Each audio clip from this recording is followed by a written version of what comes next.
अस्सलाम वालेकुम प्यारे दोस्तों, आज मैं आपके सामने लेके आई हूँ बहुत ही इफ़ेक्टिव रेमेडी डायबिटीज़ के लिए। आजकल हर दूसरे बंदे को इस मोज़ी मर्ज़ ने अपनी गिरफ्त में लिया हुआ है। चलिए मैं आज आपको बहुत ही आसान घरेलू नुस्खा बताती हूँ जिससे आप इस मर्ज़ पर काबू पा सकेंगे। इसके लिए आपको चाहिए होगा आधा पाव करेले छिलके के साथ और आधा पाव काले चने।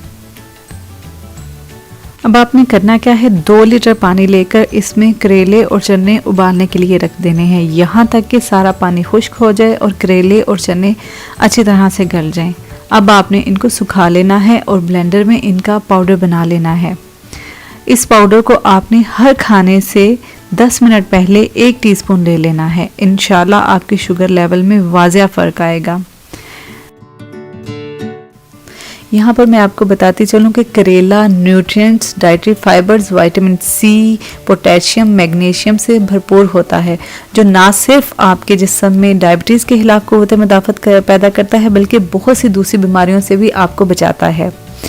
ये आपके जिस्म में इंसुलिन को बढ़ाएगा और ग्लूकोज के लेवल को कम करेगा। इसके साथ साथ चने में भी आयरन मौजूद होता है, potassium, calcium, magnesium, vitamin B6 मौजूद होता है, जो कि आपके जिस्म में ताकत पैदा करते हैं और डायबिटीज़ के खिलाफ क़ुव्वत मुदाफ़त पैदा करते हैं और आपके जिस्म में इंसुलिन को बढ़ाता है और ग्लूकोज के लेवल को कम करता है। इसके साथ साथ अपने डॉक्टर की दी हुई दवाई को भी जारी रखना है। अपने शुगर लेवल को बाकायदगी से चेक करना है। जैसे ही कोई वाज़ेह फ़र्क नज़र आए तो इसका मशवरा अपने डॉक्टर के साथ करें। नुस्खा इस्तेमाल करते हुए आपकी शुगर जो है वो कंट्रोल हो जाएगी। ये बिल्कुल हर्बल है, इसलिए आपकी सेहत पे इसके कोई भी मुज़र असरात नहीं होंगे। अगर आपको मेरी वीडियो अच्छी लगी है तो इसको लाइक करें, चैनल को सब्सक्राइब करें और अपने दोस्तों के साथ ज़्यादा से ज़्यादा शेयर करें ताकि इसका फ़ायदा दूसरों को भी मिल सके। अल्लाह हाफिज़।